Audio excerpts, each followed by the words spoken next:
two silences, the same absence, experienced from two entirely different interiors, producing two entirely different internal landscapes across the same stretch of calendar time. What looks, from the outside, like a symmetrical situation, two people, no contact, parallel processing of the same ended or paused connection, is, from the inside of each person's psychology, an almost entirely different experience. Same silence, opposite meanings, same absence, radically different contents. Understanding what actually happens in each interior, and then what happens when those interiors, having been changed by the silence in their different ways, eventually encounter each other again, or the question of each other again, is one of the more genuinely useful things available to anyone navigating this specific and common configuration.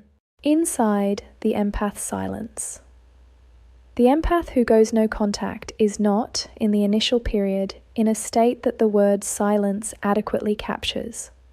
The silence is external. The interior is not silent.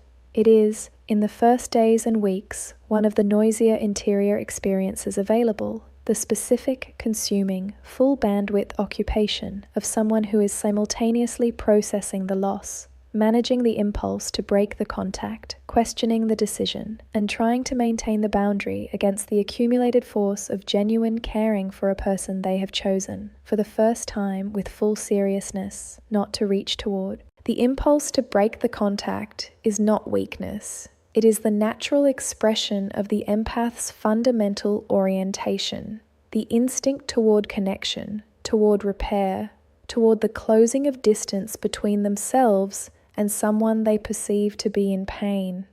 The empath does not only feel their own pain in the silence, they feel the avoidance pain, not through information, through the specific, involuntary, perceptual quality that makes empaths what they are.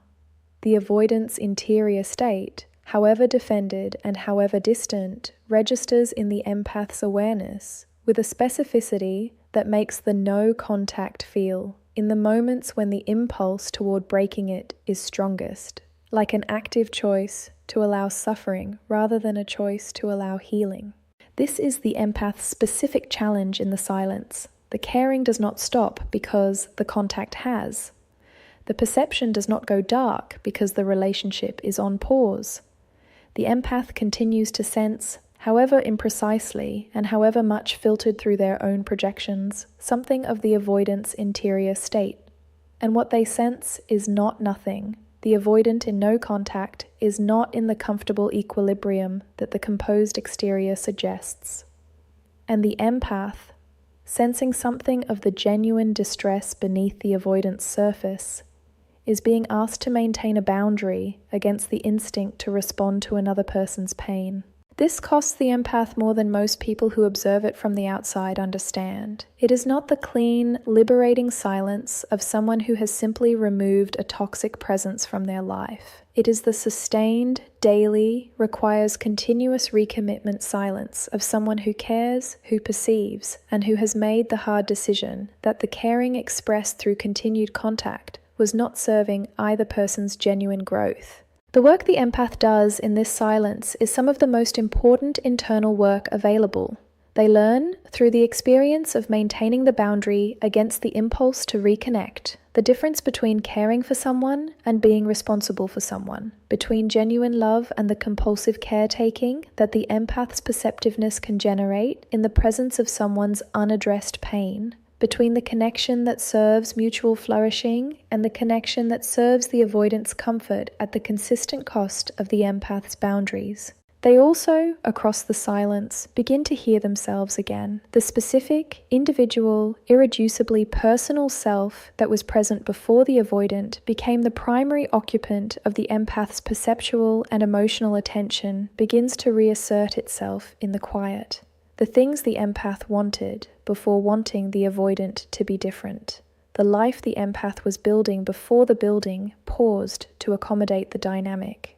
The version of themselves that is fully, freely, without the continuous background processing of the avoidance interior present in their own existence. This self-return is the empath's most important development in the silence, not the absence of the avoidant, the presence of themselves, inside the avoidance silence. The avoidance silence is, in the initial period, experienced as the familiar relief that previous pieces have examined. The intimacy pressure that the empath's presence generated has reduced. The monitoring system has less to monitor. The equilibrium that the avoidance self-sufficiency narrative describes as the natural state reasserts itself with something that genuinely resembles ease. But the empath's silence is not the same as other people's silence. This is the crucial difference that the avoidance initial relief does not account for, and that begins as the silence extends to generate the interior disruption that previous pieces have described in detail. The empath's silence has a specific quality that ordinary withdrawal does not possess, because the empath's presence, when it was present, was not the ordinary presence of someone oriented toward the avoidant with the weight of need and the demand of reciprocation. It was the specific, warm, perceptive, entirely non-consuming presence that reached the avoidant in a place that ordinary presence does not reach. The empath saw through the management, cared without demanding, was curious about the actual interior rather than the presented surface, made the avoidance interior feel, in the windows of genuine contact, less hostile to itself. The absence of this is not the neutral absence of something ordinary. It is the specific absence of the only thing that was ever reaching the interior rather than the surface. And the interior, suddenly without the only contact that was genuinely making contact with it, begins to register the absence with a specificity and a weight that the avoidance suppression cannot indefinitely manage.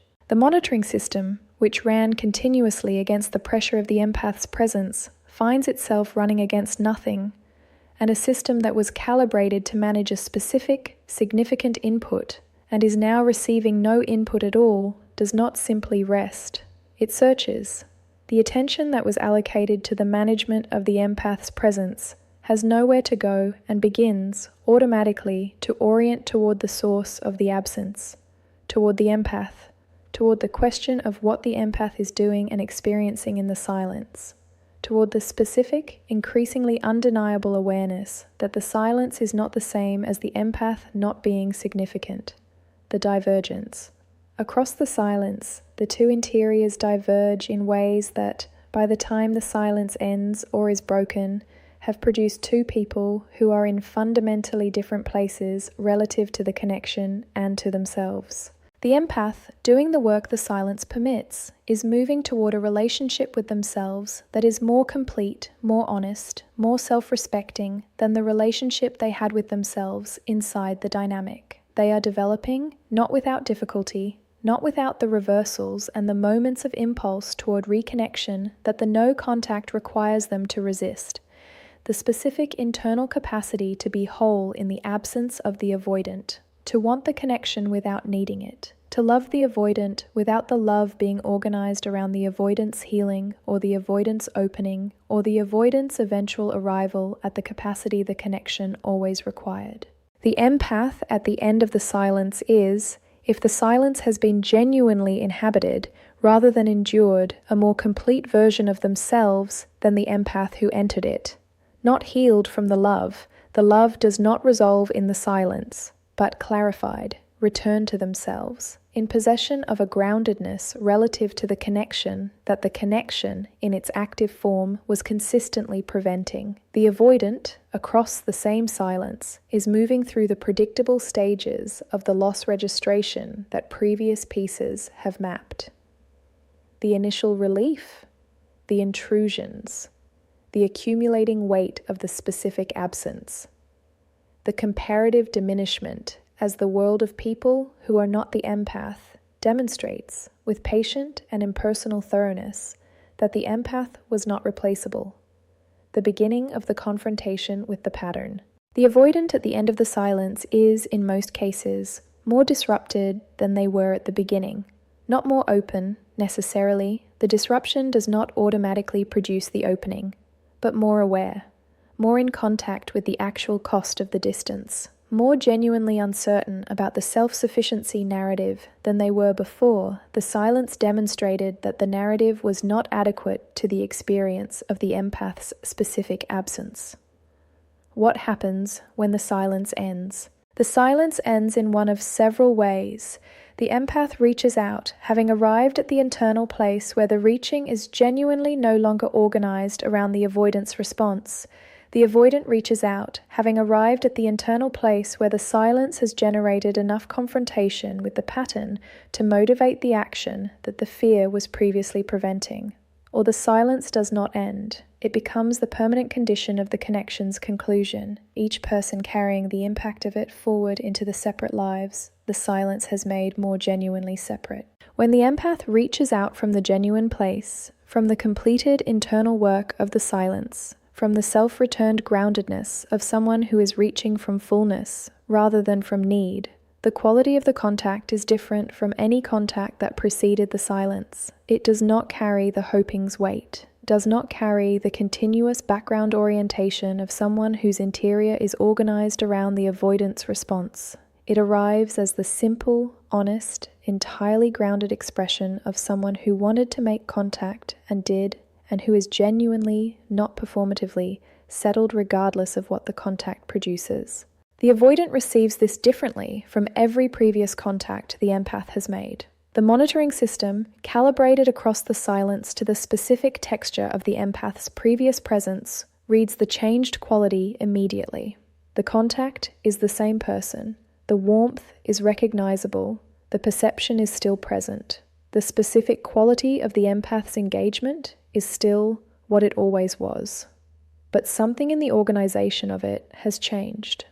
The orientation has shifted. The empath is not reaching toward the avoidant from the place of hoping.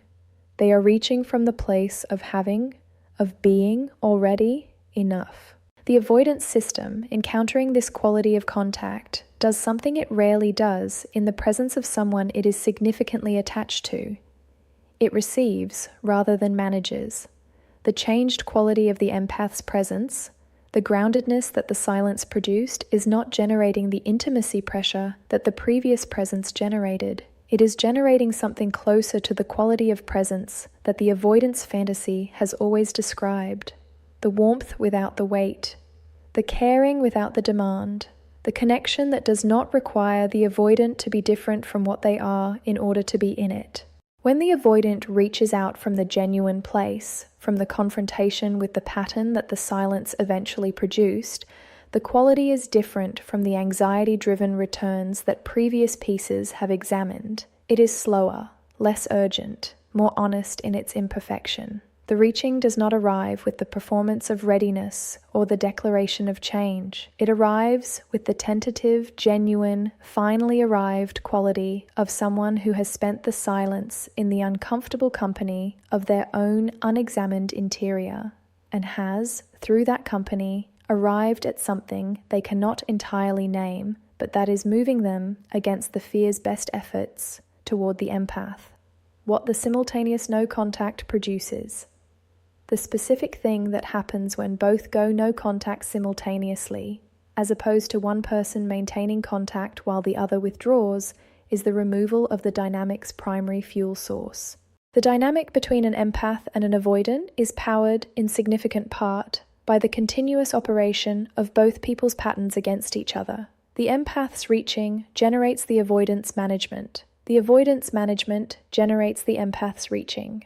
The cycle runs continuously, consuming both people's resources and producing the specific, exhausting, apparently unresolvable tension that characterizes the connection in its active form. When both stop, when the reaching stops and the managing stops simultaneously, the cycle has nothing to run on. And in the absence of the cycle's operation, both people are left with what the cycle was in its continuous running, preventing them from having their own interior, unmediated, without the continuous reference to the other person's behavior as the primary input for their own state. This is the gift of the simultaneous no contact, held honestly, not the resolution of the connection, not the guarantee of a different outcome, but the specific, rare, entirely necessary experience of both people being in their own lives, fully, without the continuous background operation of the dynamic siras, for long enough to discover who they are in the absence of the pattern. The empath discovers the version of themselves that exists outside the reaching. The avoidant discovers the version of themselves that exists outside the managing, and both versions, met in the silence, developed in the silence, arrived at through the specific difficulty of the silence, are more honest, more complete, more capable of genuine connection than the versions that were running the cycle. What happens next, when the silence ends, is not predictable. The internal work of the silence does not guarantee a particular outcome. The empath's groundedness does not guarantee the avoidant's readiness. The avoidant's confrontation with the pattern does not guarantee the capacity to act differently that the confrontation calls for. What the simultaneous no contact produces is the best available conditions for something genuine to become possible. Two people, having been in the honest company of their own interiors for long enough to know themselves better than they did before, meeting each other, if they meet again, with less performance and more truth, less management and more presence, less of the cycle's consuming operation and more of the actual, specific, genuine quality of two people who found something real in each other and are finally, imperfectly, with the full weight of what the silence taught them, deciding what to do with it.